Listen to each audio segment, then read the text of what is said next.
Hey everyone, it's another wheel swap day for Hot Wheels, and this time around we got the 1971 Plymouth Roadrunner.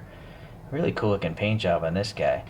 So correct me if I'm wrong because I'm not a big muscle car historian. I really don't know much about him. I've ridden a few from friends, but I've never owned one or anything.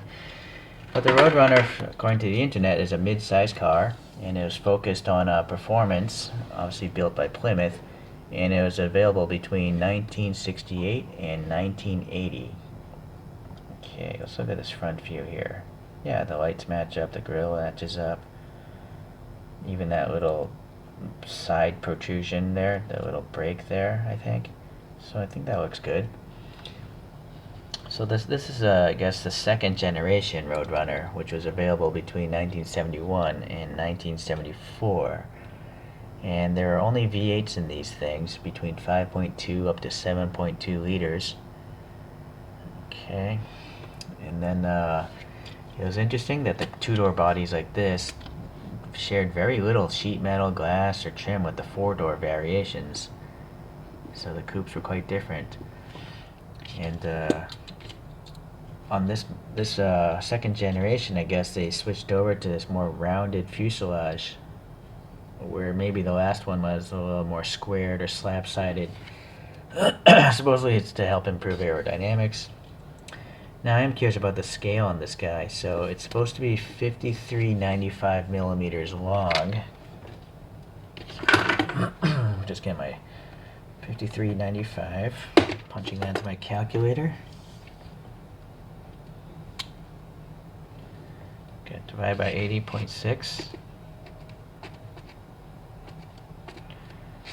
So this is 167 scale, so a little bit small. But as usual, Hot Wheels never claims to have any sort of scale, so you can't really fault them, right? But I just do it for curiosity, if I can put it next to my true 64 scale models or not, and have it look weird. Okay, so looking at this printing, this is what really sold me on it. It's such a retro printing. I like it. I have no idea what Eric's is, but it's a cool stripe. I've never seen a stripe like that. And so, please chime in, guys, but what are these things here? I don't... Oh, I guess those are supposed to be the turn signals or reflectors.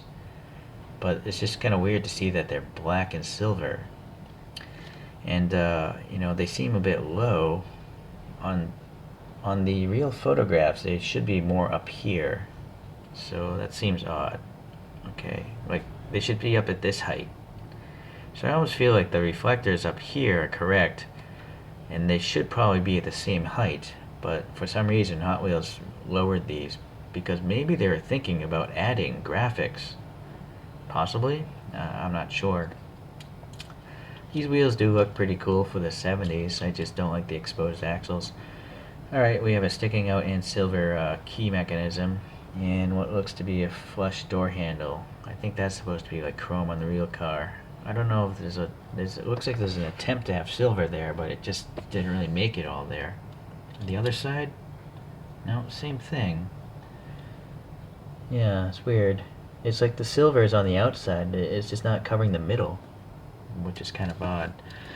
Okay, well, the graphics are good on this side as well. So it is weird though, those reflectors don't have the proper color in them. So this one's got a Hemi engine in there. Yeah, the front end, I mean, it looked pretty close to the real photo. I think maybe I'll just add some black in there. And then these should be maybe orange. But would these, please correct me if I'm wrong, but would these be the turn signals if they're orange? Why would you have turn signals this far in away from the side of the body? Or are these things the turn signals? So again, I don't know much. That's why I get these models, to try to learn, but I can't really know everything, right? Not even close. So I'm counting on you guys to let me know. Alright, we got some pretty big depressions there for those vents. And these vents here, I'd be curious if these are functional on the real car. I don't know. Pretty wide casting lines as expected from Hot Wheels.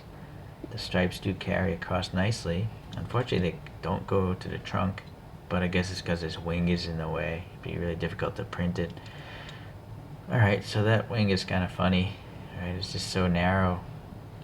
But it is nice that it has air passing between it. Okay, and then we got, license plate area here. These taillight sections. So this is supposed to be all the taillights and these separators here. I'm not sure how I'm going to paint those to look like the real car. Alright, so is this, how old is this thing? So 2021. Interesting. Does that mean this is an updated mold? Or they just updated base? Or a brand new casting entirely? I don't know. Okay, so yeah, it's nice that there's no side window because you can kind of see a little bit of this interior. Unfortunately, it's so dark. Yeah, I don't know. Well, there's a stick shift in there. Alright, yeah, typical Hot Wheels interior. It's not bad. Not bad for the price. Okay, well, I'm gonna do some 3D wheels here. From my past experience, it's really hard to make staggered tires. Well, put the same size wheel front and back and have a giant rear tire. It just looks weird. So I might actually have to design wheels that are staggered like this. And it also, look at this front wheel. Like the axle. The back edge of the tire is too close to the fender compared to the front edge. It's like the axle should be moved forward a little bit. Like this. But even still, it should be moved forward a little bit more than that. I don't know, maybe the axle is bent? No, it kind of looks like the tire is closer to the rear than the front. So, might have to drill out that hole a little bit as well. Alright, well, give me a second. So I'm back with some wheels of my own design. I decided to mix 3 different elements into these wheels. First would be like flat, like disc wheels like you'd see on a Bonneville Salt Racer. Second would be your standard like 5-spoke wheels. And then third would be like a turbine kind of like hubcap kind of thing you see on a lot of classic cars. So all those elements are combined into this wheel.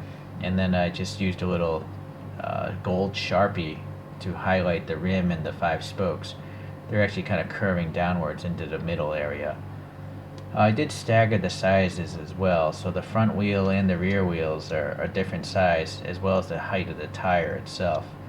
You notice that front one was a little sunken in there. So I did drill out the holes a little bit for the axles, because at the standard height, more like this, it's a believable gap, but I just didn't like the look of it. Same there. So I drilled out the axle holes, and when it rests, it's more of a slam dunk. So beyond that, I just added a whole bunch of paint markers and stuff. So it'll silver to the door handle, some red back on those reflectors, some orange on those reflectors. I added silver paint and then hit it with transparent red here for the tail lamps. A little silver on those exhaust tips. On the front, I blacked out the grille, and then I, silver chrome penned the headlights, and then just a little bit of black in those vents there, and that was it really. Not too much more effort needed. So, okay, well, let's put it on the spin machine here, so you can see it in its more normal stance.